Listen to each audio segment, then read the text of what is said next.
4টা সি যদি মাথায় রাখা যায়, আমার বিশ্বাস যে ওই ক্লাসের এই 4টা সি এর প্রস্তুতি নিয়ে যদি যে শিক্ষক ক্লাসে ঢুকবেন আর একজন শিক্ষক শুধু ক্লাসে ঢুকবেন, তাদের দুইজনের মধ্যে পার্থক্য তৈরি হবে। আমি এমন একটি প্র্যাকটিসও পাইনি যেটা আমাদের ধর্মে উল্লেখ করেনি।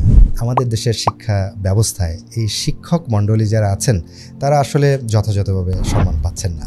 ধরেন আপনি প্রাইমারি ক্লাসে ঢুকেছেন, এবার শিক্ষার্থীদেরকে আপনি আগের দিনে কি পড়িয়েছেন আগে তাকে রিকল করতে হবে। জিজ্ঞাসা করলেই মানুষের মনের মধ্যে যে মনোযোগ, সেই মনোযোগটা কিন্তু আপনার দিকে বা শিক্ষকের দিকে ধাবিত হবে। দেখবেন যে রাসূল সাল্লাল্লাহু আলাইহি ওয়াসাল্লাম সাহাবীদেরকে জিজ্ঞাসা করতেন, তোমরা কি এই বিষয়ে জানো? জি, আগেই ওটা কিন্তু জানার কথা না আসলে কারো। এই জন্য ক্লাসে ঢুকেই যেটা করতে হবে, প্রশ্নোত্তরে খেলাটা আমাকে খেলে নিতে হবে। প্রত্যেকটা দেশের শিক্ষা ব্যবস্থার কিছু ভালো এবং মন্দ দিক আছে। প্রত্যেক দেশেই আমি দেখেছি যে শিক্ষা নিয়ে প্রত্যেকের মধ্যেই কিছুটা অতৃপ্তি কাজ করছে। বিশেষ করে এডুকেশন র্যাঙ্কিংয়ে তৃতীয় এখন জাপান। আমি জাপানে প্রশিক্ষণের জন্য গিয়েছি, সেখানে দেখেছি যে জাপানের যে কারিকুলাম এটা খুবই চমৎকার। তাদের দেশেও কিন্তু চ্যালেঞ্জ আছে। তো শ্রেণীকক্ষ শুধুমাত্র পুঁথিগত বিদ্যা গ্রহণের জায়গা নয়, মানুষ হচ্ছেন আশরাফুল মাখলুকাত। পৃথিবীর সর্বশ্রেষ্ঠ জীব নিয়ে আমি কাজ করছি, তাহলে একজন ইঞ্জিনিয়ার যদি, সিভিল ইঞ্জিনিয়ার যদি ইট বালু সিমেন্ট নিয়ে গবেষণা করেন, তাহলে আমি মানুষ নিয়ে কাজ করছি, সর্বশ্রেষ্ঠ জীব। তাহলে আমার আরো বেশি প্রয়োজন। কারণ অভিভাবকের যে চাওয়া, শিক্ষা প্রতিষ্ঠানের যে চাওয়া, সেটা কিন্তু একই। কিন্তু আমাদের দেশের প্রেক্ষাপটে যেটা হয় যে আমরা দেখি যে ব্লেম গেম খেলছি, দোষ দেওয়ার খেলা। মাত্র 5% শিক্ষার্থী লেকচার বেসড পদ্ধতিতে মনে রাখতে পারে। একজন পূর্ণবয়স্ক মানুষের মনোযোগ ধরে রাখার ক্ষমতা মাত্র 15 মিনিট সর্বোচ্চ।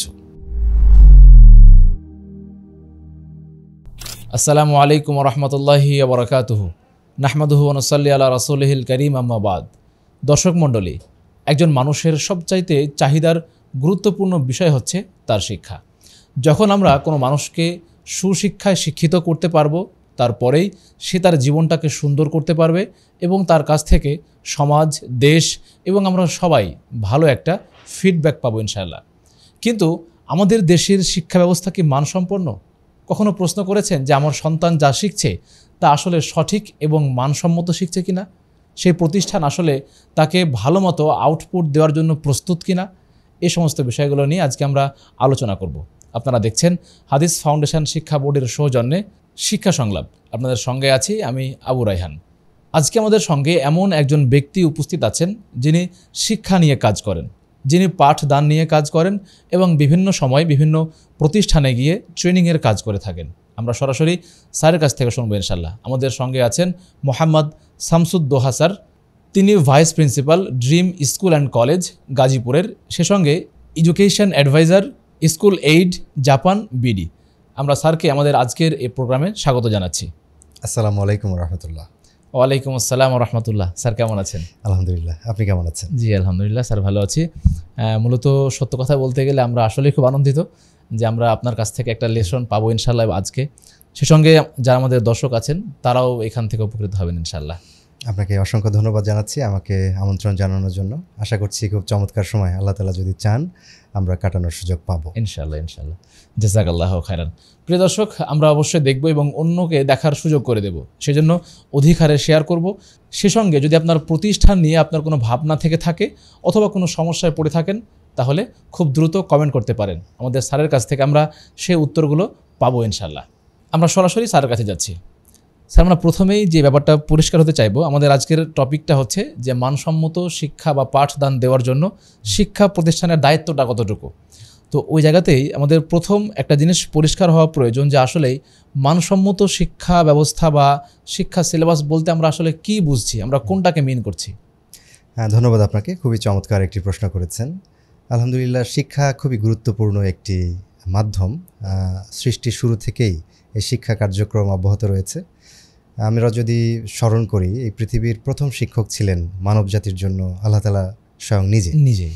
আপনি যেখানে জেনেছেন যে যখন হজরত আদম আলাইহিস সালামকে আল্লাহ তাআলা তৈরি করেছেন, তখন তাকে সমস্ত কিছু বিষয়ে তিনি নাম শিক্ষা করেছেন এবং দিয়েছেন, যার মাধ্যমে শিক্ষা আসলে মানব জাতির জন্য প্রথম শিক্ষক হিসেবে মহান রাব্বুল আলামিন আমাদের শিক্ষক হিসেবে আবির্ভূত হয়েছিলেন। আলহামদুলিল্লাহ। ঠিক তেমনিভাবে এই কার্যক্রমকে ত্বরান্বিত করেছেন যুগে যুগে নবী রাসূলগণ, এবং তারই ধারাবাহিকতায় আজকে শিক্ষক মণ্ডলী যারা আছেন তারা আজকে আমাদের সমাজে এই শিক্ষাটাকে ছড়িয়ে দিচ্ছেন। এর কি পবিত্র একটি পেশা এবং এই পেশার মাধ্যমে যারা আমাদের সমাজকে বদলে দিচ্ছেন এবং সমাজকে উন্নয়নের দিকে ধাবিত করছেন, প্রথমেই আমি সবাইকে, এই সংশ্লিষ্ট সবাইকে শ্রদ্ধা ভরে স্মরণ করছি যারা আমাদের এই শিক্ষা ব্যবস্থা নিয়ে কাজ করছেন। জি।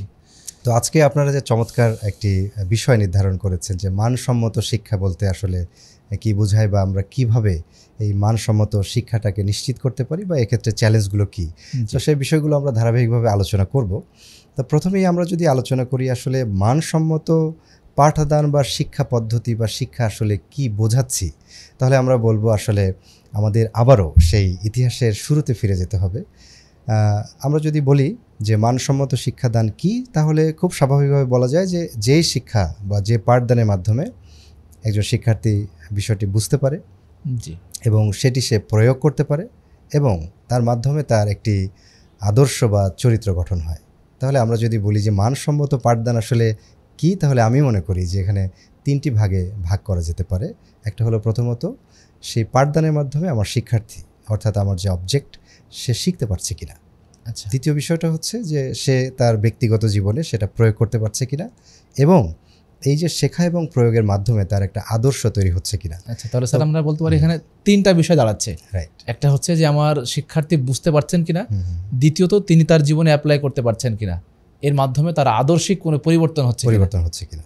আচ্ছা, রাইট। ঠিক তেমনিভাবে আমরা যদি দেখি যে শিক্ষা নিয়ে যারা কাজ করছেন, গবেষণার কাজ করছেন, অনেক রকমের গবেষণা বা থিসিস হয়েছে, কিন্তু আমি আপনাদেরকে একটি বিষয় স্মরণ করিয়ে দিতে চাই যে শিক্ষা আসলে কেমন, সেটার মডেলটা কেমন, সেটা আমার বিশ্বাস যে রাসূল সাল্লাল্লাহু আলাইহি ওয়াসাল্লামের একটা হাদিস থেকে আমরা এটা শিক্ষা নিতে পারি।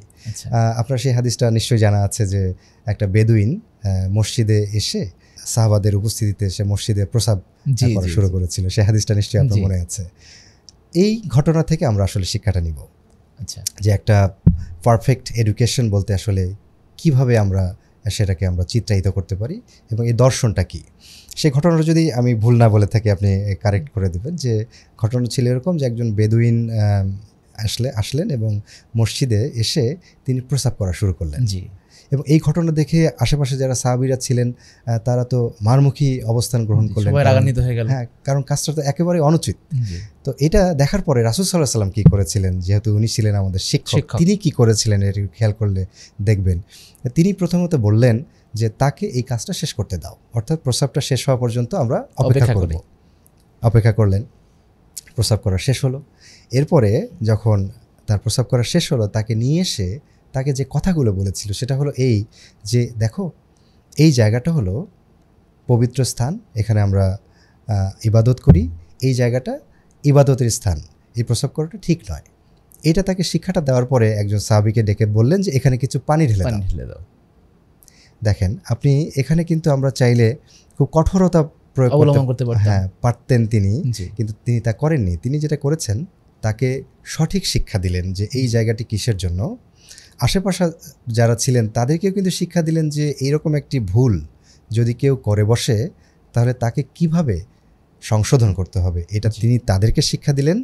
এবং এই কার্যক্রমের মাধ্যমে মূলত একজন ব্যক্তির মনোজাগতিক জীবনের পরিবর্তন আনলেন।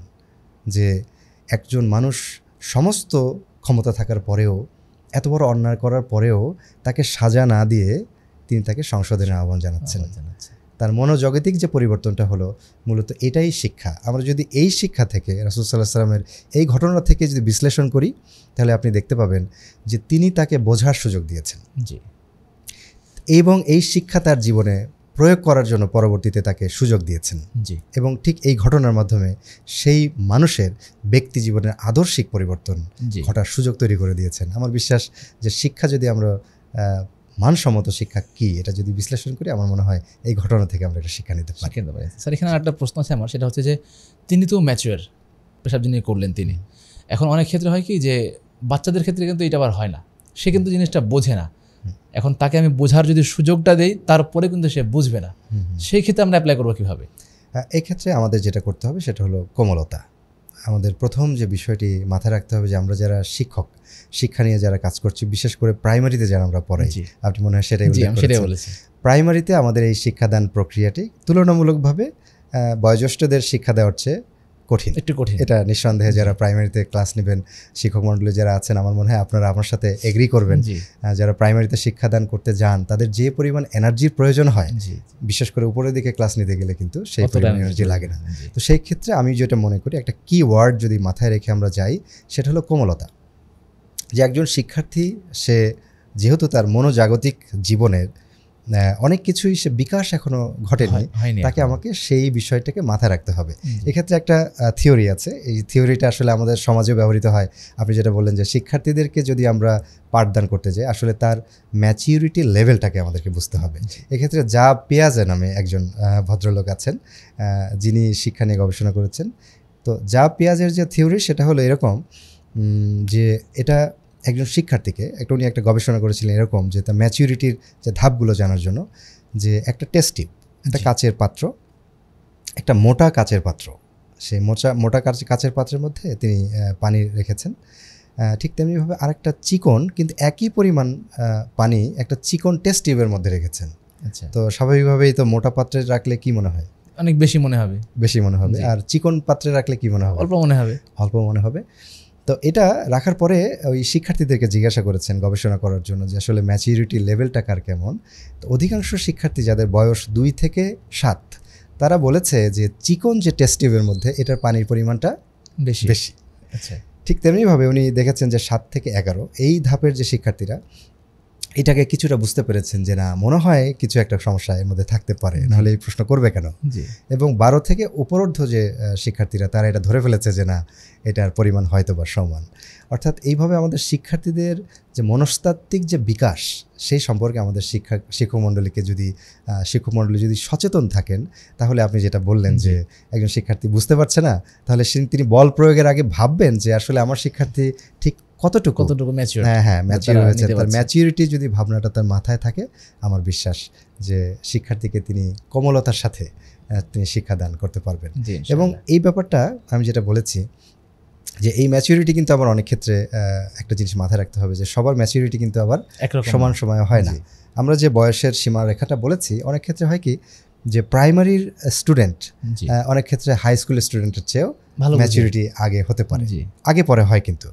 এবং আমাদের সমাজেও যারা অ্যাডাল্ট, আপনারা দেখবেন যে বিশেষ করে আমাদের মা বোনদের যে তেলের বোতল অথবা শ্যাম্পুর বোতল, আপনি দেখবেন যে এগুলো কোম্পানি চিকন করে দেয়। আচ্ছা, কারণ ওইটা দিলে মনে হয় কি যে এটা মনে হয় যে পরিমাণে অনেক বেশি আছে। তো সুতরাং ম্যাচিউরিটি লেভেলটা কিন্তু ঠিক বয়স দিয়েও অনেক ক্ষেত্রে যাচাই করা সম্ভব নয়। ইন্ডিভিজুয়াল প্রত্যেকটা শিক্ষার্থীকে আমাকে আলাদা করে ভাবে ফিল করতে হবে যে আমি যে শিক্ষার্থীকে পাঠদান করতে যাচ্ছি, সে আমার এই পাঠটাকে গ্রহণ করার জন্য সে মানসিকভাবে ঠিক কতটুকু প্রস্তুত। আমার মনে হয় এই কোমলতার সাথে, এই ভালোবাসার সাথে যদি বিষয়টা চিন্তা করা যায়, আমার বিশ্বাস যে আমরা যে হাদিসটা বলেছি এটা ছোটদের জন্য প্রযোজ্য হতে পারে। জাযাকাল্লাহু খাইরান, খুব চমৎকার লাগলো, আলহামদুলিল্লাহ। প্রিয় দর্শক, আশা করি আপনাকেও মুগ্ধ করবে আমাদের স্যারের এই কথাগুলো, যেগুলো আমাদের প্রত্যেকের জীবনের জন্য প্রয়োজন হবে। আপনার এক্সপিরিয়েন্স, আপনার অভিজ্ঞতা যদি এই কেন্দ্রিক থেকে থাকে, শেয়ার করতে পারেন। আমরা পরবর্তী প্রশ্নে যাচ্ছি। স্যার, এবার আমার জানার বিষয়টা হচ্ছে যে আমরা তো মানসম্মত পাঠদান নিয়ে বলছি, আসলে মানসম্মত পাঠদানের জন্য কি কি উপাদান প্রয়োজন এবং এখানে কোন জিনিসগুলো সামনে থাকবে? ধন্যবাদ আপনাকে প্রশ্ন করার জন্য।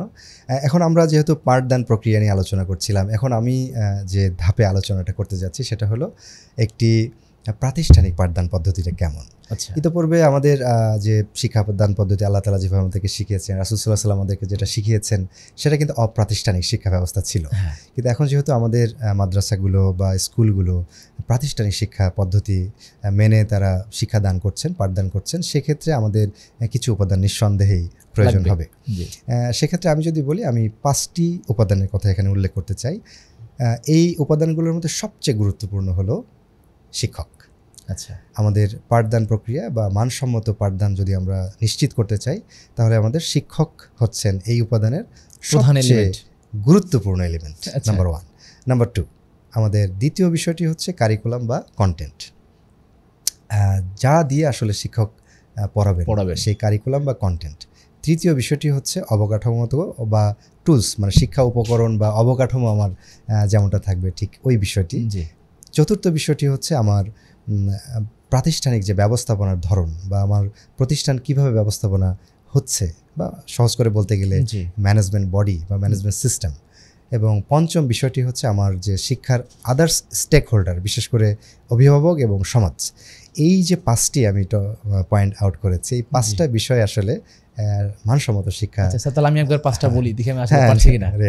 পরীক্ষা হয়ে যায়। প্রথমটা হচ্ছে শিক্ষক ভালো হওয়া লাগবে, 2 নম্বর কারিকুলাম হওয়া লাগবে, 3 নম্বর হচ্ছে প্রতিষ্ঠানের যে ক্লাসরুমগুলো সেগুলো অবকাঠামোটা ভালো হওয়া লাগবে, এরপর ম্যানেজমেন্ট বা সেটা যেভাবে চলবে তার পরিচালনা পদ্ধতিটা ভালো হওয়া লাগবে, এরপর 5 নম্বরটা হচ্ছে অভিভাবক কিংবা সমাজের যারা আছেন তারা কেমন হবে। ভালো মেমোরি, ভালো স্টুডেন্ট। তো এই 5টা উপাদানের ক্ষেত্রে সবচেয়ে গুরুত্বপূর্ণ হচ্ছেন শিক্ষক। কিন্তু আমাদের দেশের শিক্ষকদের যে অবস্থা আসলে দুঃখজনক হলো সত্য, এই বিষয়টিকে আমাদের আলোকপাত করতেই হবে। কারণ একজন শিক্ষক ঠিক তখনই তিনি যথাযথভাবে তার দায়িত্ব পালন করতে পারবেন যখন তার নিজের বেসিক নিড তিনি ফুলফিল করতে পারবেন। হ্যাঁ, এক্ষেত্রে মাসলস যে হায়ারার্কি নিডস অর্থাৎ যে চাহিদা সোপান, যেটা এই চাহিদা সোপান যে তত্ত্ব, সেখানে প্রথম যে বিষয়টি হচ্ছে তার মৌলিক চাহিদা যদি কোনো মানুষের পূরণ না হয় সেক্ষেত্রে কিন্তু তিনি যথাযথভাবে ভূমিকা রাখতে পারবেন না। মানে তার মৌলিক চাহিদা, তারপরে তার সিকিউরিটি, এরপর তার নিজস্ব যে আদার্স যে চাহিদাগুলো পূরণ হলেই কিন্তু একটা মানুষ গিয়ে তার প্যাশনটাকে সর্বোচ্চ দিতে পারে। এটা একটা প্রয়োজন। এই প্রয়োজনীয়তাটাকে মাথায় রাখতে হবে। কিন্তু আমাদের সমাজে এই ক্ষেত্রে আমাদের অনেকখানি ঘাটতি রয়েছে। আমরা শিক্ষকের কাছে নিঃসন্দেহে অনেক কিছু আশা করি না, কিন্তু শিক্ষক মণ্ডলীকে আমরা আসলে ঠিক কতটুকু দিতে পারছি এই বিষয়টি আমাদের নতুন ভাবনার প্রয়োজন। এক্ষেত্রে একটা খুব জোক কিন্তু বাস্তব উদাহরণ হলো আমার দাদা। যখন তিনি বিয়ে করতে যান, তিনি একজন প্রাইমারি স্কুলের প্রধান শিক্ষক ছিলেন। তো তখন পাত্রীপক্ষ মানে আমার দাদির বাড়ির লোকজন জিজ্ঞাসা করেছিল যে ছেলে কি করে, তো বলেছিল যে ছেলে শিক্ষকতা করে। তখন আমার দাদির বাড়ির মানুষজন বলেছিল, কেন ছেলে কাজকর্ম কিছু করে না? মানে ওই সময়, আমি আজকে থেকে প্রায় 70-80 বছর আগের কথা বলছি, সেই সময় শিক্ষকতা ছিল একটা পেশা যেটা আসলে কাজের মধ্যে পড়ছে না। কিন্তু ঠিক আজকে প্রায় এই 70-80 বছর পরেও সমাজে কি এই ধারণা পরিবর্তন হয়েছে?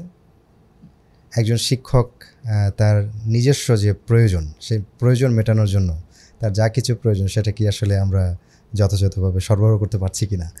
এটা নিঃসন্দেহে যে শিক্ষা প্রতিষ্ঠান যারা পরিচালনা করছেন তারা চান, তাদের ইচ্ছা আছে, ঐকান্তিক প্রচেষ্টা আছে, কিন্তু আমাদের যে সব কিছু মিলে যে সরবরাহের যে বিষয়টা, চাহিদা এবং সরবরাহ আসলে যোগান, সেই যোগানটা হয়ে উঠছে না। তবে এই শিক্ষকতা বিষয়টাকে যদি আমরা সামাজিক প্রেক্ষাপটে তার যথাযথ মান দিতে পারতাম, সেক্ষেত্রে আমার মনে হয় যে শিক্ষার যে মান সেটা নিশ্চিত করা সম্ভব হতো। প্রথমে হলো শিক্ষকের নিজস্ব চাহিদাকে ফুলফিল করতে হবে। দ্বিতীয়ত, এবার যদি আমি আসি যে আসলে শিক্ষকের আসলে কি করা উচিত, সেক্ষেত্রে প্রথমতই যে প্রসঙ্গটি আসে সেটা হলো শিক্ষকের প্রশিক্ষণ। আচ্ছা, একজন শিক্ষক তিনি পাঠদান করবেন, তার যদি যথাযথ শিক্ষকেরও পড়ার দরকার হয় স্যার। হ্যাঁ, নিঃসন্দেহে।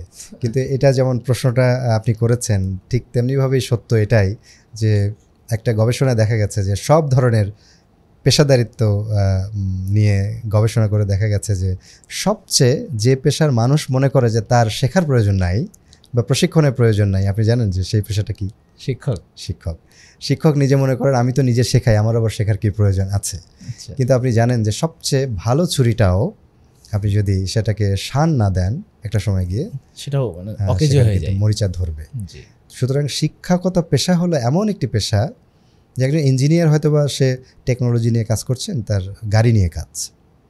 একজন হয়তোবা সিভিল ইঞ্জিনিয়ার, তিনি ব্রিজ নিয়ে কাজ করছেন, তার মাটি বালু সিমেন্ট নিয়ে কাজ। কিন্তু একজন শিক্ষক কি নিয়ে কাজ করছেন? শিক্ষা কাকে নিয়ে কাজ করছেন? মানুষকে নিয়ে। মানুষ আসলে কি? মানুষ হচ্ছেন আশরাফুল মাখলুকাত। পৃথিবীর সর্বশ্রেষ্ঠ জীব নিয়ে আমি কাজ করছি, তাহলে একজন ইঞ্জিনিয়ার যদি, সিভিল ইঞ্জিনিয়ার যদি ইট বালু সিমেন্ট নিয়ে গবেষণা করেন, তাহলে আমি মানুষ নিয়ে কাজ করছি, সর্বশ্রেষ্ঠ জীব, তাহলে আমার আরো বেশি প্রশিক্ষণ প্রয়োজন। নিঃসন্দেহে। সুতরাং আমার প্রশিক্ষণের প্রয়োজন আছে। কিন্তু আমাদের দেশে বা আমাদের প্রেক্ষাপটে শিক্ষক মণ্ডলীদের যথাযথ প্রশিক্ষণের ব্যবস্থা অপ্রতুল। এক্ষেত্রে আমার মনে হয় যে মনোযোগী হওয়া দরকার। সুতরাং তাহলে আমি বলছি কি, 1 নম্বর হলো শিক্ষক। এই উপাদানটিকে যদি আমরা প্রপার ইউটিলাইজ করতে চাই, প্রথমত ওই শিক্ষকের চাহিদাকে ফুলফিল করতে হবে। হয়তো আজকে পারছি না, কিন্তু প্রত্যেকটা প্রতিষ্ঠানের পরিকল্পনা থাকা উচিত যে আমি একসময় গিয়ে ওই শিক্ষকের চাহিদা পূরণ করব। রাইট। তাহলে আল্লাহ তাআলা হয়তো বা সহায় হবেন। দ্বিতীয় বিষয় হচ্ছে শিক্ষকের প্রশিক্ষণের ব্যবস্থা আমাকে নিশ্চিত করতে হবে। 3 নম্বর বিষয়টি হচ্ছে যে একজন শিক্ষককে সেই শিক্ষা প্রতিষ্ঠানের প্রশাসন যথাযথ সহযোগিতা প্রদান করতে হবে। এই শিক্ষকের যদি 3টি নিড আমরা মানে ফুলফিল করতে পারি, আমার বিশ্বাস যে এই যে উপাদানের কথা বলেছি, প্রথম উপাদান সেটি আমাদের শিক্ষার মান নিশ্চিত করার জন্য যথাযথ ভূমিকা রাখতে পারবেন। তাহলে স্যার আমরা 5টা উপাদানের মধ্যে প্রথমটা শুধু আলোচনা করছি। দ্বিতীয় আরেকটি বিষয়, সেটিও গুরুত্বপূর্ণ। তৃতীয় বিষয়টি হচ্ছে, আমরা মনে আছে কিনা একটু টেস্ট করি। আচ্ছা, দ্বিতীয়টা হচ্ছে ক্লাসের সিলেবাস বা কি পড়াচ্ছেন, কারিকুলাম।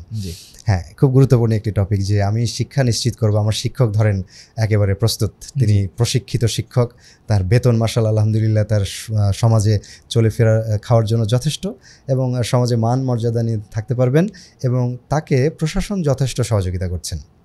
কিন্তু এখন তার বই যদি হয় অকেজো, তার টিচিং লার্নিং মেথড যদি হয় অকেজো, তাহলে কি এটা বাস্তবায়ন করা যাবে? জি না।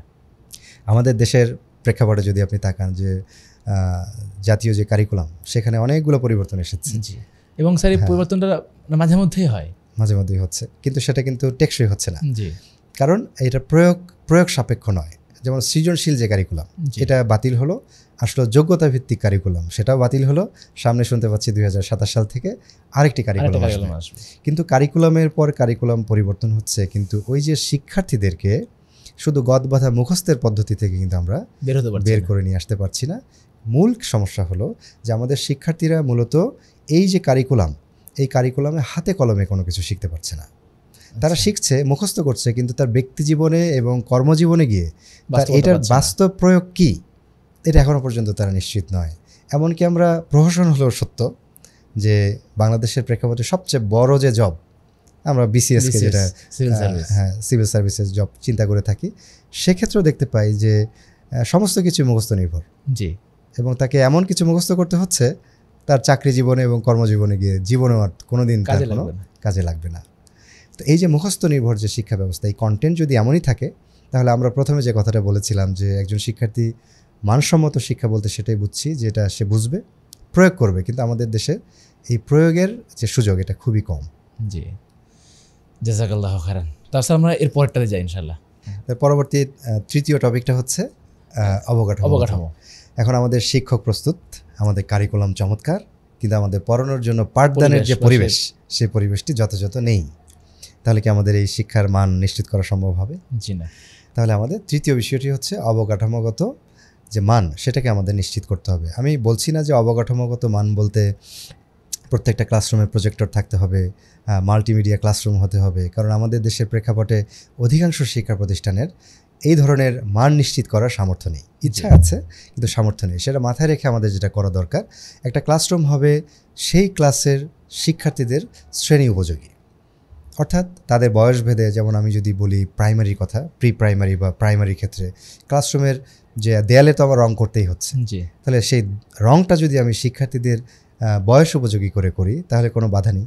জি, কেন প্রত্যেকটা ক্লাসরুম সাদা হতে হবে? সেই রুমের মধ্যে যদি আমরা কিছুটা আলপনা দিয়ে, কিছু বর্ণমালা দিয়ে, অথবা কিছু গাছ বা ফুলের ছবি দিয়ে সুন্দর করে রাঙিয়ে তুলতে পারি, তাহলে কি সেই ক্লাসরুমটা সেই শ্রেণী উপযোগী হয় না? এই ক্লাসের এনভায়রনমেন্ট কিন্তু আমাদের নিশ্চিত করা দরকার। প্লাস সেই ক্লাসের মধ্যে শিক্ষার্থীরা যেন তার নিজের কিছু একটা কার্যক্রমকে ফুটিয়ে তুলতে পারে, সেক্ষেত্রে আমরা কিছু নোটিশ বোর্ডের মতো করে বোর্ড দিতে পারি। হতে পারে সেখানে সে নিজে একটা চমৎকার আর্ট করেছে, সেখানে গিয়ে সে জিনিসটাকে সাজিয়ে রাখতে পারলো। অথবা এমন হতে পারে যে তার নিজের জীবনের স্বপ্ন, সে কি হতে চায়, হতে পারে সে একজন বড় আলেম হতে চায়, কিন্তু সে কোন ইউনিভার্সিটিতে পড়তে চায়, সেখানে সেই তার স্বপ্নটাকে লিখে ছোট্ট একটা কার্ডের মাধ্যমে সে সেই স্বপ্নটাকে ক্লাসরুমে দিতে পারে। তাহলে হচ্ছে কি ওই ক্লাসরুমের মধ্যে তার একটা ওনারশিপ তৈরি হবে। পাশাপাশি শ্রেণীকক্ষ হতে হবে পরিষ্কার পরিচ্ছন্ন, এবং সেই পরিষ্কার পরিচ্ছন্নতার দায়িত্ব কিন্তু আমরা চাইলে শিক্ষার্থীদেরকে দিতে পারি। এভাবে আমরা শ্রেণীকক্ষকে একটা শ্রেণীর উপযোগী করে আমরা তৈরি করতে পারি। আশা করি যে এটা করতে পারলে। স্যার আমরা দেখেছি যে বেশ যে কয়েকটা মানুষে যাওয়া হয়েছে আমার, বা যে কয়েকটা শিক্ষা প্রতিষ্ঠানে যাওয়া হয়েছে, শ্রেণীকক্ষগুলো এরকম হয় যেখানে আপনার আলো বাতাস প্রবেশ করে না, এবং গাদাগাদি করে সবাই এক জায়গায় বসে আছে, এবং সেখান থেকে সবার শরীরে একটা ব্যাড স্মেল বের হচ্ছে। যেটা আমরা কোনোভাবে মানে শিক্ষা উপযোগী পরিবেশ অন্তত বলতে পারি না। এটা যেমন ঠিক, পাশাপাশি এটার আসলে মূল কারণটাও আমাদের রুট কজটা খুঁজে বের করতে হবে। আমাদের দেশে ওই যে স্বাদ আছে সাধ্য নেই, জি, অনেক ক্ষেত্রে আমাদের শিক্ষার্থীদের অতিরিক্ত চাপ, আমাদের এটা একটা বড় কারণ যে একটা শিক্ষা প্রতিষ্ঠানে একটা শিক্ষার শ্রেণীকক্ষে যে পরিমাণ শিক্ষার্থীর ধারণ ক্ষমতা, আমাদের অনেক ক্ষেত্রে অনুরোধের কারণে হোক বা যে কারণে হোক অধিকাংশ শিক্ষার্থী আমাদের অতিরিক্ত শিক্ষার্থী নিতে হচ্ছে। এই অতিরিক্ত শিক্ষার্থী নেওয়াও একটা বড় কারণ আমার মনে হয়। তো এই ক্ষেত্রে আমাদের যদি শ্রেণী কক্ষের যে ব্যবস্থাপনা সেটা যদি সুন্দর করতে পারি, আমার বিশ্বাস যে অবকাঠামোগত, হ্যাঁ, এবং অবকাঠামোগত বলতে শুধুমাত্র ক্লাসরুম নয়, ক্লাসরুমের পাশাপাশি একটি প্রশস্ত খোলা মাঠ যদি আমরা দিতে পারি সেটা খুবই চমৎকার হয়। বিশেষ করে ওয়াশরুম, যারা ফিমেল প্রতিষ্ঠান চালাচ্ছেন, হ্যাঁ, গার্লস স্কুল অথবা মহিলা মাদ্রাসা চালাচ্ছেন, তাদের ক্ষেত্রে বাচ্চাদের যে একটা কমন রুম বা ওয়াশরুম ফ্যাসিলিটিস, এবং বিশেষ করে যদি গার্ডিয়ান আসেন তাদের সাথে বসে একটু কাউন্সিলিংয়ের সুযোগ যদি থাকে, এরকম ছোট ছোট বিষয়গুলো যদি আমরা অন্তর্ভুক্ত করতে পারি তাহলে আসলে শিক্ষার মান সেটা আমরা নিশ্চিত করার ক্ষেত্রে ভূমিকা রাখতে পারবো। জি, ইনশাআল্লাহ। জাযাকাল্লাহু খাইরান। তাহলে আমাদের এর পরের স্টেপটা ছিল স্যার প্রতিষ্ঠান ম্যানেজমেন্টের যে ব্যাপারটা, সেটা রাইট। এটা খুবই ইম্পর্টেন্ট একটা বিষয় যে আমাদের সমাজে যে শিক্ষা প্রতিষ্ঠানগুলো পরিচালিত হচ্ছে, যারা শিক্ষা প্রতিষ্ঠান পরিচালনার সাথে যুক্ত থাকেন নিঃসন্দেহে তারা একটা প্যাশন থেকেই বা কোনো একটা উদ্দেশ্য থেকেই সেই শিক্ষা প্রতিষ্ঠান পরিচালনা করেন।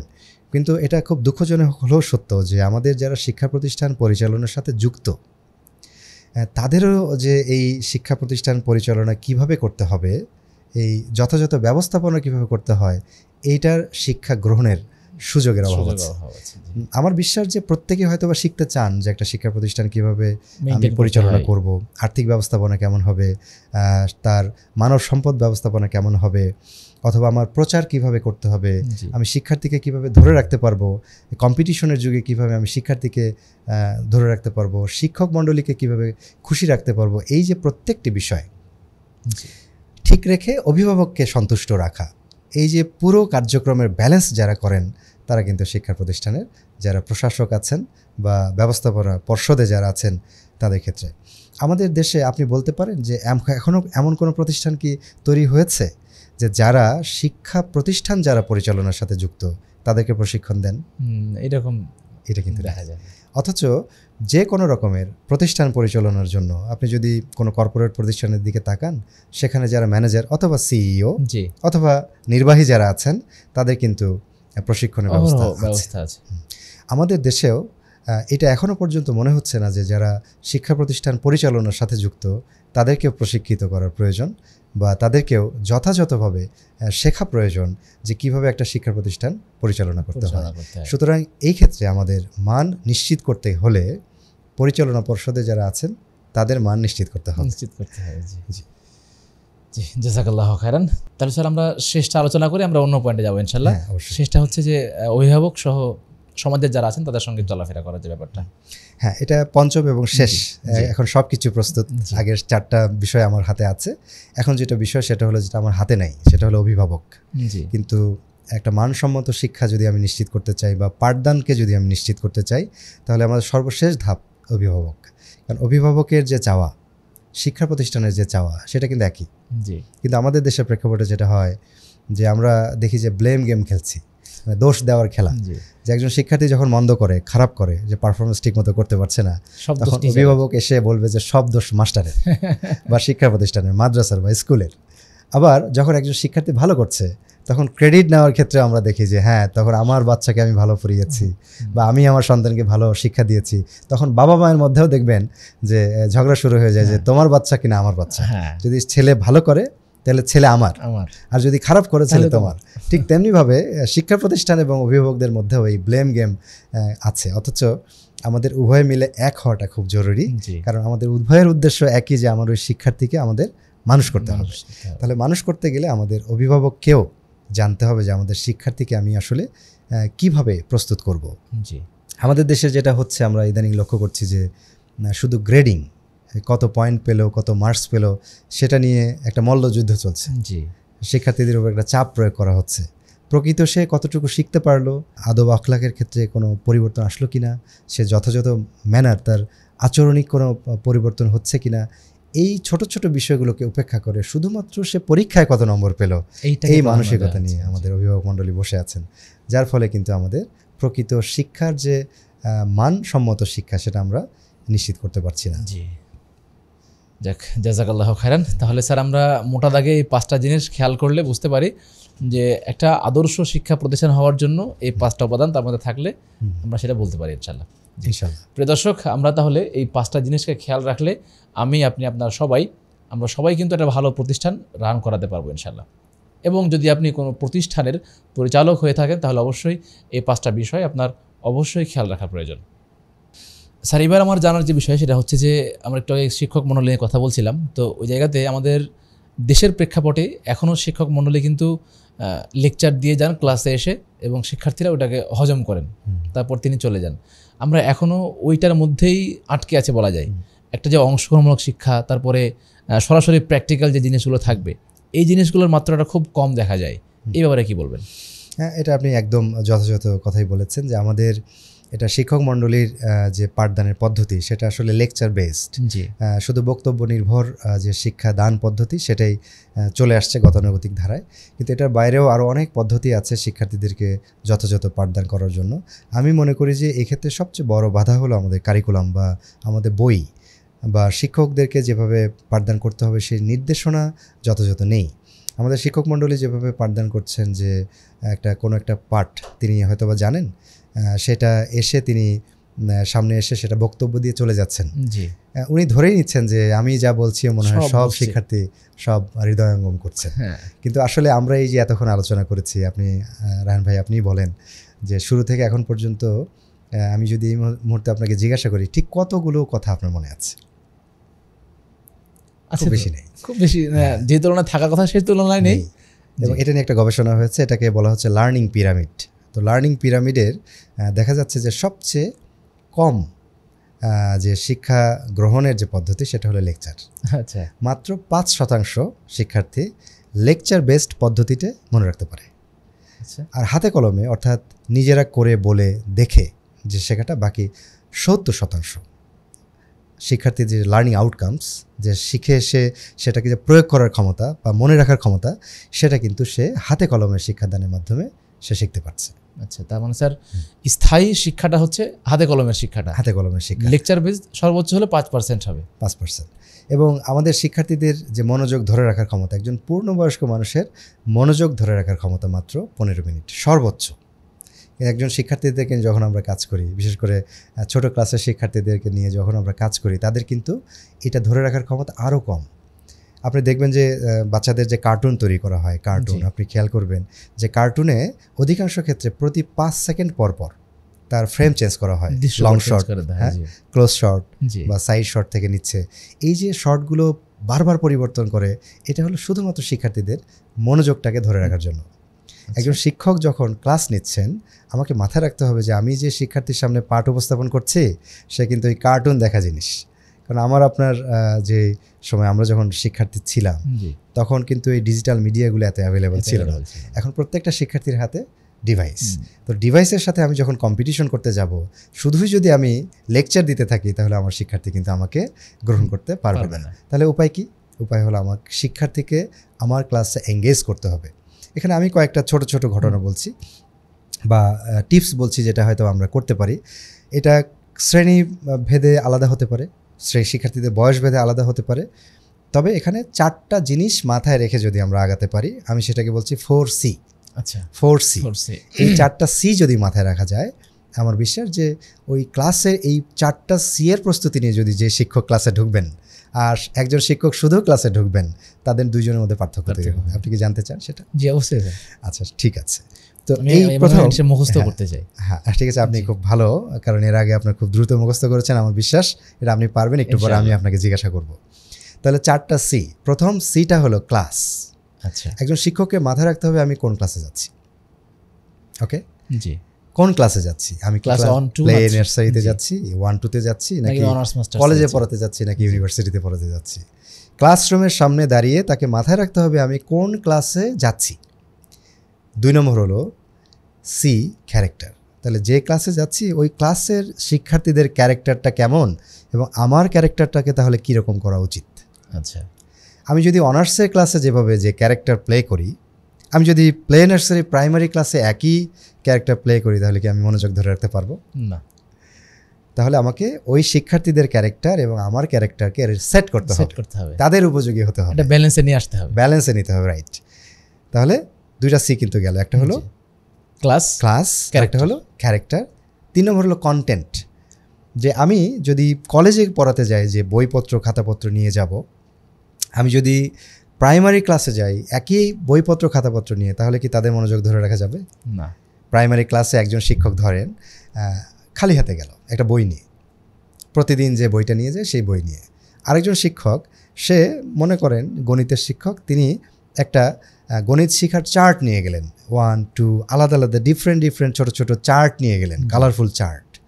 এবং তিনি যখন শেখাচ্ছেন যে 1, তখন হাতে 1-এর চার্টটা বা এই প্ল্যাকার্ডটা উনি তুলে ধরলেন, 2 ডিফারেন্ট চেক করলেন, 3 4 এভাবে প্রত্যেকের হাতে, শিক্ষার্থীদের হাতে আলাদা আলাদা করে প্ল্যাকার্ডগুলো তুলে দিলেন এবং তাদেরকে সামনে নিয়ে এসে দাঁড় করালেন। আপনি বলেন তো যে কোন ক্লাসটা বেশি কার্যকর হবে, যিনি শুধু মুখে বলবেন তারটা নাকি এটা? অবশ্যই প্র্যাকটিক্যালটা, তাহলে আমার যেটা সে দেখতে পাচ্ছে এবং শুনতে পাচ্ছে, রাইট। তাহলে কন্টেন্টটা কিন্তু আমার গুরুত্বপূর্ণ। তাহলে 3টা সি কিন্তু গেল। 4 নম্বরটা আমরা এখনো শুনিনি, কমিউনিকেশন অর কন্ট্রোল। আচ্ছা, যে আমি আমার কন্ট্রোলিং প্রসেসটা কেমন হবে, কিভাবে কমিউনিকেশন করব, এই কন্ট্রোল বা কমিউনিকেশনের ক্ষেত্রে আমার এই চিন্তাটা কিন্তু মাথায় নিয়ে আমাদের ক্লাসে ঢুকতে হবে। তাহলে একজন শিক্ষককে শ্রেণীকক্ষের সামনে দাঁড়িয়ে এই 4টা সি মাথায় রেখে ঢুকতে হবে। নাম্বার 1 ক্লাসরুম, ক্লাস, কোন ক্লাসে যাচ্ছেন। নাম্বার 2 ক্যারেক্টার, নিজের এবং শিক্ষার্থী। Number 3 communication, content. হ্যাঁ, ওকে। তারপরে কমিউনিকেশন, ভেরি গুড। আপনি 75 পেয়েছেন, একটা ভুলে ভালো। তারপরে কিন্তু এ গ্রেড পেয়েছেন। তো যেটা বলছিলাম, এই 4টা বিষয় মাথায় রেখে আমি ক্লাসে ঢুকবো। ঢোকার পরে যেটা করতে হবে সেটা হলো ওই শ্রেণী উপযোগী আমাকে ইন্টারঅ্যাক্টিভ ক্লাস নিতে হবে। ফর এক্সাম্পল, ধরেন আপনি প্রাইমারি ক্লাসে ঢুকেছেন। আচ্ছা, এবার শিক্ষার্থীদেরকে আপনি আগের দিনে কি পড়িয়েছেন আগে তাকে রিকল করতে হবে, স্মরণ করাতে হবে, জিজ্ঞাসা করতে হবে। জিজ্ঞাসা করলেই মানুষের মনের মধ্যে যে মনোযোগ, সেই মনোযোগটা কিন্তু আপনার দিকে বা শিক্ষকের দিকে ধাবিত হবে। দেখবেন যে রাসূল সাল্লাল্লাহু আলাইহি ওয়াসাল্লাম সাহাবীদেরকে জিজ্ঞাসা করতেন, তোমরা কি এই বিষয়ে জানো? জি, আগেই ওটা কিন্তু জানার কথা না আসলে কারো। সাহাবীদেরকে জিজ্ঞাসা করতেন, তোমরা কি এই বিষয় সম্পর্কে জানো? এই যে প্রশ্নটা করছেন মানে কি? সবাই তিনি ভাবাচ্ছেন এবং জিনিসটা চিন্তা করার সুযোগ দিচ্ছে, তার মনোযোগটাকে কিন্তু ফিরিয়ে নিয়ে আসছে। এই জন্য ক্লাসে ঢুকেই যেটা করতে হবে, প্রশ্নোত্তরের খেলাটা আমাকে খেলে নিতে হবে, যে পুরোনো ক্লাসে যেন আমি কি পড়েছিলাম। তারপরে আপনি নতুন পাঠ উপস্থাপন করলেন। পাঠ উপস্থাপন করার ক্ষেত্রে পরে যেটা আপনি করতে পারেন, যে প্রাইমারি ক্ষেত্রে জোড়ায় জোড়ায় বসাতে পারেন, যে তুমি বাবা সাকিব এবং বাবা রায়হান, তোমরা দুইজন পাশাপাশি বসে আলোচনা করো। আলোচনা করে এটা আমাকে শিখে যারা আগে বলতে পারবা তারা আগে হাত তুলবা, তাদেরকে আমি আগে সুযোগ দেবো। এভাবে আপনি জোড়ায় জোড়ায় করে দেন, দেখবেন যে গ্রুপ ওয়ার্কটা শুরু হয়ে গেছে। এছাড়া আপনি টিম করে দিতে পারেন, যে 4জন 5জন মিলে টিম, যে দেখি কে সবচেয়ে বেশি আগে হ্যাঁ পড়া শেষ করতে পারে। হাই স্কুলে যদি আপনি যান, এটা নিয়ে আপনি কুইজ কম্পিটিশনের মতো করে করতে পারেন, যে আজকে পড়ে আসবে তোমাদের মধ্যে সবচেয়ে বেস্ট যারা করবে তারা সেই গ্রুপ উত্তীর্ণ হবে। আপনি কুইজ করে দেন, দেখবেন যে শিক্ষার্থীদেরকে যদি আপনি কম্পিটিশনের মধ্যে ছেড়ে দেন, তাদেরকে পড়ার কথা বলতে হবে, কিন্তু তার টিম ওয়ার্কের ব্যাপারটা কিন্তু গড়ে উঠবে, রাইট। এবং লিডারশিপ কিন্তু তৈরি হচ্ছে। আপনি দেখবেন যে প্রত্যেকটা টিমে কেউ একজন হয়তো বা নিজে থেকে সেই কাজগুলো এগিয়ে এসে করার চেষ্টা করছে। আপনি কিন্তু লিডারশিপ কোয়ালিটিটাকেও যাচাই করতে পারবেন। এখন আপনি কল্পনা করে দেখেন যে একটা ক্লাস শুরু হলো, শিক্ষক 40 মিনিট বা 30 মিনিট টানা কথা বলেই গেলেন, কিছুক্ষণ পর ধমক দিলেন। আর ঠিক আরেকটা পাশের ক্লাসে একজন শিক্ষক ঢুকলেন এবং শিক্ষার্থীদেরকে নানাভাবে কাজে লাগাচ্ছেন, যারা মেধাবী এবং যারা কম মেধাবী তাদেরকে নিয়ে একটা ফোরাম তৈরি করে দিলেন, সেখানে তারা ইন্টারেক্টিভ পদ্ধতিতে তারা ক্লাস কার্যক্রম এগিয়ে নিয়ে চললেন। কোন ক্লাস থেকে আউটপুট বেশি আসবে বা এনজয়িং হবে বলে আপনি মনে করেন? অবশ্যই যেখানে সবাইকে নিয়ে একসাথে হচ্ছে সেটা, নিঃসন্দেহে। কারণ আপনার আমার কিন্তু শিক্ষা জীবন ছিল, আমার আপনার নিশ্চয়ই মনে আছে যে কিছু ক্লাস আমরা পছন্দ করতাম, জি, কিছু শিক্ষকের ক্লাস আমরা কোনোভাবেই আমরা মিস করতে চাইতাম, আবার কিছু ক্লাস কোনোভাবেই আমাদের কাটতে চাইতো না, মনে হচ্ছে যেন সময় কাটছে না, এরকম হতো না আপনাদের? জি, এটা কোন অহরহ হতো আমাদের। জি, জাযাকাল্লাহু খায়রান। প্রিয় দর্শক, আমরা কিন্তু খুব চমৎকার একটা সেশন পার করছি। আশা করি আপনারাও এটা খুব উপভোগ করছেন এবং সামনে আমরা আরও অনেক চমৎকার বিষয়গুলো নিয়ে আলোচনা করব। আপনি যেমন দেখবেন যেন অন্য ভাইয়েরাও দেখতে পারেন, সেজন্য অধিকারে শেয়ার করবেন এবং আপনার ভাবনাগুলো অবশ্যই কমেন্টে জানাবেন। আমরা পরবর্তীতে স্যারের কাছে যে ব্যাপারটা জানতে চাইবো সেটা হচ্ছে যে স্যার, আপনার টিচিং যে ক্যাপাসিটি কিংবা আপনি যেভাবে পাঠদান দেন সেই পার্সপেক্টিভে আপনার বাংলাদেশেও পাঠদান আপনি দিয়েছেন, সেই সঙ্গে বিদেশে একটা এক্সপিরিয়েন্স মোটামুটি একটা আছে আলহামদুলিল্লাহ। তো ওই জায়গা থেকে বাংলাদেশের উন্নত শিক্ষা ব্যবস্থা কিংবা মানসম্মত শিক্ষা ব্যবস্থার ক্ষেত্রে প্রধান চ্যালেঞ্জগুলো আপনি কি দেখছেন? ধন্যবাদ আপনাকে। এই খুব জটিল একটা প্রশ্ন করেছেন। আসলে কোনটা ছেড়ে কোনটা বলবো। আমাদের দেশের সবচেয়ে বড় যে চ্যালেঞ্জগুলোর মধ্যে আমরা যদি পুরো দেশের দিকে তাকাই, পুরো দেশের শিক্ষা ব্যবস্থাগুলো আসলে একমুখী নয়। একমুখী হওয়া সম্ভব নয়, কারণ স্পেশালাইজড এডুকেশনের প্রয়োজন আছে, ধর্মীয় শিক্ষারও যেমন প্রয়োজন আছে, স্পেশালি আমাদের বিভিন্ন রকমের যে পদ্ধতিগত শিক্ষা সেটা প্রয়োজন আছে। কিন্তু আমাদের যে কোর বেসিক যে এডুকেশন সিস্টেম সেটা আসলে বহুমুখী এবং এত বেশি বৈচিত্র্য, যার ফলে আসলে এই বৈচিত্র্যগুলোকে আমাদের মাথায় রেখে যখন একটা দেশের শিক্ষা ব্যবস্থা নিয়ে আমরা কথা বলতে চাই, এটা খুব জটিল হয়ে যায়। আর যদি আমরা খুব আরও একটু ছোট করে চিন্তা করি যে আসলে শিক্ষা প্রতিষ্ঠান কেন্দ্রিক যে চ্যালেঞ্জগুলো কী, শুরুতে বলেছি যে আমাদের শিক্ষক প্রশিক্ষণের যে অপ্রতুলতা সেটা একটা সমস্যা, কারিকুলামের একটা প্রবলেম আছে। আমাদের সমাজ এখনও ওইভাবে গড়ে ওঠেনি শিক্ষাটাকে সঠিকভাবে, সঠিক শিক্ষাকে গ্রহণ করার জন্য। পাশাপাশি আমাদের যে মানসম্মত শিক্ষা উপকরণ, সেই শিক্ষা উপকরণের কিন্তু যথেষ্ট ঘাটতি আছে। এবং এই যে সামাজিক যে চ্যালেঞ্জগুলো, এটাও কিন্তু একটা বড় একটা চ্যালেঞ্জ। দেশের বাইরে অন্যান্য দেশগুলোতে যদি আপনি তাকান, যে এই ধরনের চ্যালেঞ্জ কিন্তু আমাদের কম, যে শিক্ষার মান তারা আসলে নিশ্চিত করছে শুধুমাত্র শিক্ষার্থীদের নম্বরের ভিত্তিতে নয়, একজন শিক্ষার্থী কি শিখতে পারছে, তার আচরণিক পরিবর্তন হচ্ছে কিনা এবং তার ব্যক্তি জীবনে সে প্রয়োগ করতে পারছে কিনা, এই প্রয়োগগত যে শিক্ষা সেখানে কিন্তু তারা ফোকাস করছে, যেটা আমাদের দেশের এখনও পর্যন্ত ওই রকম গড়ে ওঠেনি। যে আমাদের অভিভাবক মণ্ডলী বা সমাজ আসলে কীভাবে একজন শিক্ষার্থীকে ভালো বা মন্দ এটাকে চিত্রায়িত করবেন। জি জি, জাযাকাল্লাহু খায়রান। স্যার, এখানে আমাকে আরেকটু বলবেন যে আমাদের দেশের যে চ্যালেঞ্জগুলো এবং বিদেশের যে চ্যালেঞ্জগুলো, এগুলো কাছাকাছি নাকি আলাদা? এটা প্রত্যেকটা দেশের শিক্ষা ব্যবস্থার কিছু ভালো এবং মন্দ দিক আছে। প্রত্যেক দেশেই আমি দেখেছি যে শিক্ষা নিয়ে প্রত্যেকের মধ্যেই কিছুটা অতৃপ্তি কাজ করছে। তো আমি দেখেছি যে বিশেষ করে এডুকেশন র্যাঙ্কিংয়ে তৃতীয় এখন জাপান। আমি জাপানে প্রশিক্ষণের জন্য গিয়েছি, সেখানে দেখেছি যে জাপানের যে কারিকুলাম এটা খুবই চমৎকার। তাদের দেশেও কিন্তু চ্যালেঞ্জ আছে, আমাদের দূর থেকে মনে হয় যে তারা খুব ভালো আছে, কিন্তু আমি জাপানে একটা প্রাইমারি স্কুলে গিয়েছিলাম প্রশিক্ষণের একটা অংশ হিসেবে। সেখানে আমি শিক্ষকদের সাথে মতবিনিময় করে দেখেছি যে তাদের মধ্যেও কিছু অতৃপ্তি আছে, যে শিক্ষা ব্যবস্থাটা হয়তো বা এভাবে না হয় ওইভাবে হলে ভালো হতো। তবে ওদের দেশে কিছু ভালো প্র্যাকটিস আছে, যেটা আমাদের দেশের ঘাটতি আমি বলে মনে করি। আমি জাপানে একবার একটা প্রাইভেট স্কুলে গিয়েছিলাম, সেটা জাপানের মধ্যে বেস্ট স্কুলগুলোর মধ্যে একটি। সেখানে গিয়ে আমি দেখলাম যে একজন শিক্ষার্থী শ্রেণীকক্ষে প্রজেক্টরে কিছু একটা উপস্থাপন করছে। আচ্ছা, তো আমি খুব কৌতূহলী হলাম যে আসলে কী দেখাচ্ছে, একটু দেখি। তো ক্লাসের পিছনে গিয়ে বসলাম, দেখলাম যে ওই শিক্ষার্থী একটা ভিডিও ধারণ করেছে। ওই তার এলাকার একটা মাছ বাজারের প্রতিদিনের যে চিত্র কেমন, সেটা একটা ভিডিও ধারণ করেছে। সে ভিডিও ধারণ করে নিয়ে এসে সে এটার ব্যাখ্যা করছে যে ওই বাজারে কি কি সমস্যাগুলো রয়েছে এবং কি কি ভালো দিকগুলো রয়েছে, কোন পণ্যগুলো পাওয়া যাচ্ছে যেটা দাম তুলনামূলক বেশি এবং কোন পণ্যগুলো মূলত দাম কম, যেটা আমাদের ওই শিক্ষার্থীদের আশেপাশে বাজারে ভালো। একটা কম্পারেটিভ একটা চিত্র সে ভিডিও উল্লেখ করে সেটা একটা গ্রাফের মাধ্যমে উপস্থাপন করছে। তো আমি পরে খবর নিলাম যে আসলে কী পড়াচ্ছে আসলে মূলত। তো পরে জানতে পারলাম যে সেটা একটা আমাদের যেমন BGS, Bangladesh and global studies, তাদের একটা সোশ্যাল স্টাডিজ একটা ক্লাস হয়, সেই ক্লাসের একটা সে পাঠ উপস্থাপন করছে। অর্থাৎ তার যে একটা ক্লাস ওয়ার্ক, সেই ক্লাস ওয়ার্ক কিন্তু সে উপস্থাপন করছে। দেখেন যে ওদের কারিকুলামটা একটা বড় কি বলবো সহায়ক, যে একজন শিক্ষার্থীকে ওই কারিকুলাম বলছে যে তুমি বাজারে যাও, গিয়ে সেখানে তুমি প্রকৃত চিত্রটা দেখো। আমাদের এখানে যেটা হয় যে একটা ছেলে ইন্টারমিডিয়েট কমপ্লিট করে কিন্তু তার মায়ের হাত ধরে এখনো সে রাস্তা পার হয়। হ্যাঁ, এটা প্রকৃতির কথা বলেছে। বাজারে গিয়ে 1 কেজি আলু কিনবে, পটল কিনবে, এই ক্যাপাসিটি তার মধ্যে নেই।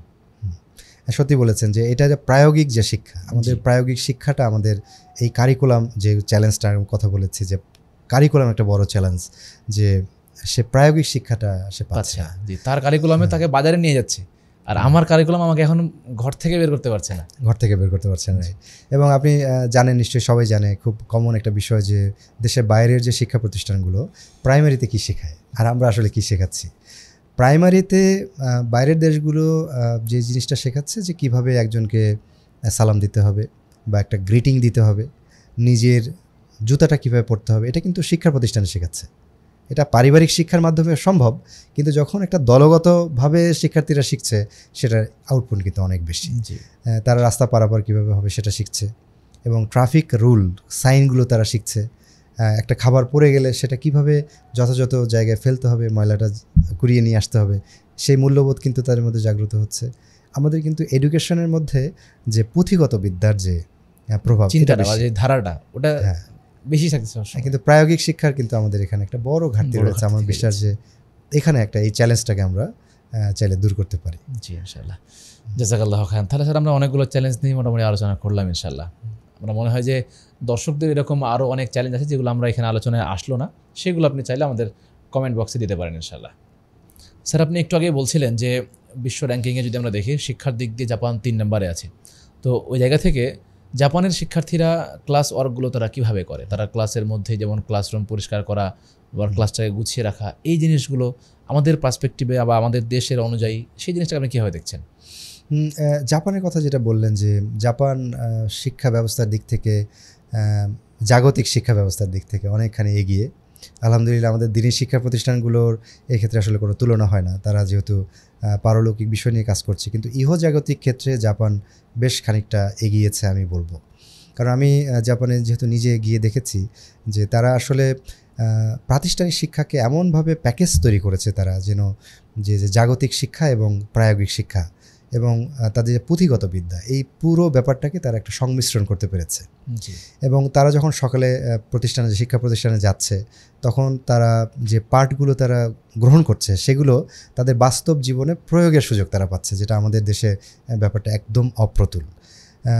আপনি জানেন কিনা যে জাপানে শিক্ষার্থীরাই শিক্ষার্থীদের যে দুপুরে যে মিড ডে মিল, অর্থাৎ দুপুরে শিক্ষার্থীরা খাবারের আয়োজন করলে সেখানে তারা খাবার কিন্তু শিক্ষা প্রতিষ্ঠান থেকে গ্রহণ করতে পারে। এটা নিজেরাই জানেন কিনা? হ্যাঁ। তো আমি যেবার একবার গিয়েছি সেখানে, জাপানে একটা প্রাইমারি স্কুলে আমার দায়িত্ব পড়েছিল। আমি যেদিন গিয়েছিলাম, আমরা 2 জন গিয়েছিলাম বাংলাদেশি। আমাদের ওখানে যেহেতু আমরা মুসলিম, তার আগে জানতো হালাল খাবারের আয়োজন করেছিল। আচ্ছা। তো আমাদেরকে পাঠানো হলো ক্লাস 4-এর একটা ক্লাসরুমে। তো ক্লাস 4-এর একটা ক্লাসরুমে গিয়ে দেখি কি যে শিক্ষার্থীরাই ক্লাসরুমকে, তাদের বই খাতাপত্রগুলো দূরে, প্রত্যেকের লকার আছে ক্লাসরুমের একদম পিছনে, সে লকারে বই খাতাপত্রগুলো রেখে ডেস্কগুলোকে তারা একত্রিত করেছে ডাইনিং টেবিলের মতো করে। আচ্ছা। এবং আমি অবাক হলাম যে তারা ওই শেফের মতো মাথায় ক্যাপ, হেড ক্যাপ এবং অ্যাপ্রন পরে যে স্কুল থেকে যে খাবারটা দিয়ে গেছে তারা সুন্দর করে সাজিয়ে বুফের মতো সিস্টেম করে সাজিয়েছে।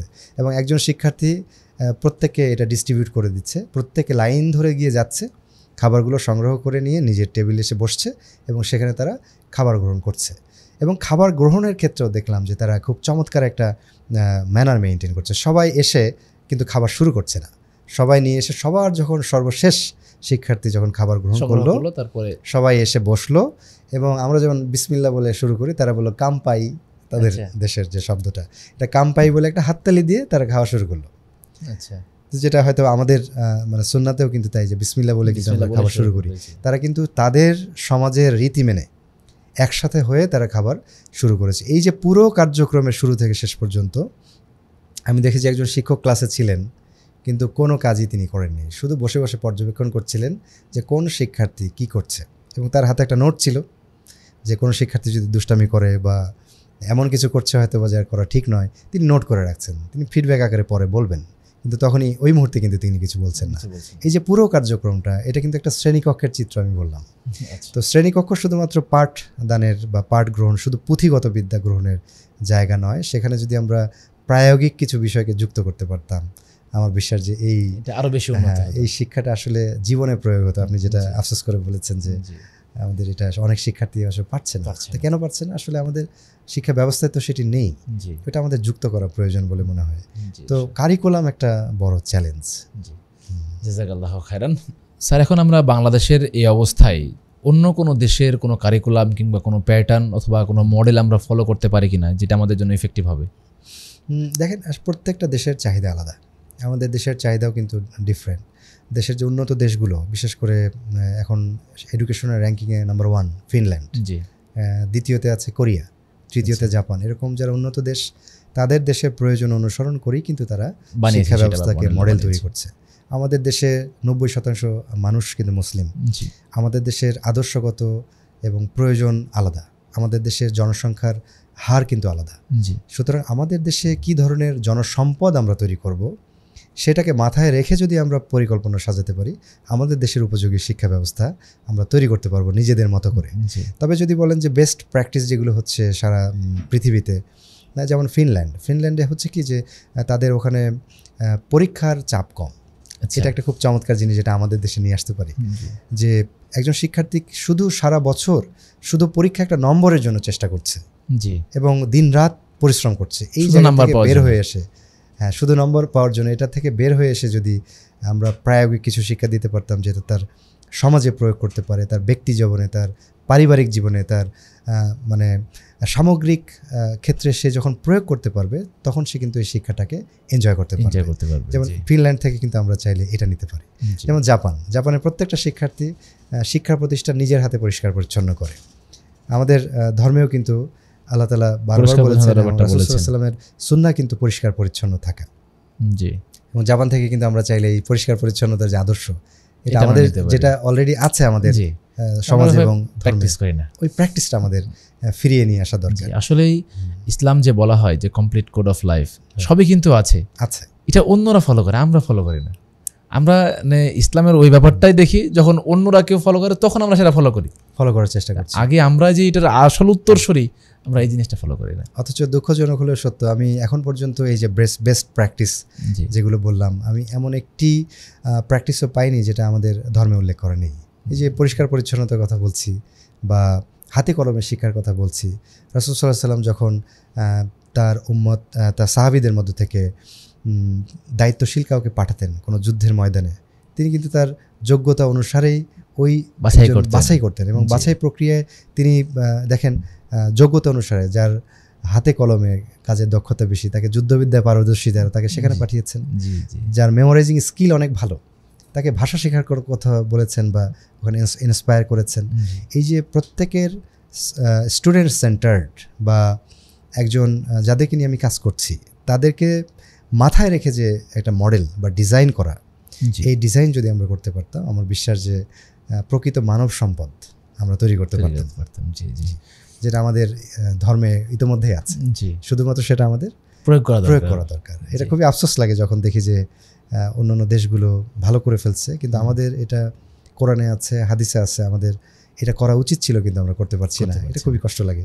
এই জন্য বলা হয় যে আপনি রাসূলের জীবনীটা এমন যে আপনি যে উদ্দেশ্য নিয়ে পড়বেন সেটা সেখানে পাবেন। আপনি যদি চিকিৎসক হন, সে উদ্দেশ্য নিয়ে পড়েন, আপনি ভালো শিক্ষক হন, সে উদ্দেশ্য নিয়ে পড়েন, সবটাই কিন্তু সেখানে পাওয়া যাবে। এবং আমি যদি বলেন যে আসলে কোন প্র্যাকটিসটা দরকার, আমি মনে করি যে আমাদের দেশের জন্য প্রথমত এই শিক্ষা ব্যবস্থার মধ্যে সুন্নাহটাকে যুক্ত করা দরকার। যদি রাসূল সাল্লাল্লাহু আলাইহি ওয়াসাল্লামের সুন্নাহকে আমরা যুক্ত করতে পারি, সেটা হোক পাঠদান ক্ষেত্রে অথবা কারিকুলাম ডেভেলপের ক্ষেত্রে, আমার বিশ্বাস যে কিছু ভালো মানুষ এই সমাজকে আমরা উপহার দিতে পারবো। জি ইনশাআল্লাহ। জাযাকাল্লাহু খায়রান। অসংখ্য ধন্যবাদ স্যার। আমরা আপনার কাছ থেকে ধীরে ধীরে অনেক জিনিস জানছি, আলহামদুলিল্লাহ। আমরা আরেকটু সামনে যাব, তারপরে শেষ করবো ইনশাআল্লাহ। জি স্যার, আমরা শিক্ষক প্রশিক্ষণ কিংবা শিক্ষকের ট্রেনিং যে ব্যাপারটা, এটা নিয়ে অনেক কথাবার্তা শুনলাম আপনার কাছ থেকে। আরেকটু পরিষ্কার করবেন যে এই জায়গাটাতে প্রধান শিক্ষক কিংবা যারা সমন্বয় করবেন, তাদের ভূমিকাটা কেমন, বা আসলে ওই প্রতিষ্ঠানের মধ্যে শেখার যে মানসিকতা শিক্ষকদের, এই পরিবেশটা কীভাবে তৈরি করা যায়? জি, খুব চমৎকার কথা বলেছেন। এতক্ষণ যে আলোচনা আমরা করেছি, এটার সবচেয়ে ইম্পর্ট্যান্ট পার্ট, এখন যে কথাগুলো বলবো, যদি এটা বাস্তবায়ন করা না যায়, তাহলে আসলে শিক্ষার মান নিশ্চিত আমরা করতে পারবো না। যারা শিক্ষা প্রতিষ্ঠানগুলোকে নেতৃত্ব দিচ্ছেন, তারা কিন্তু নেতা।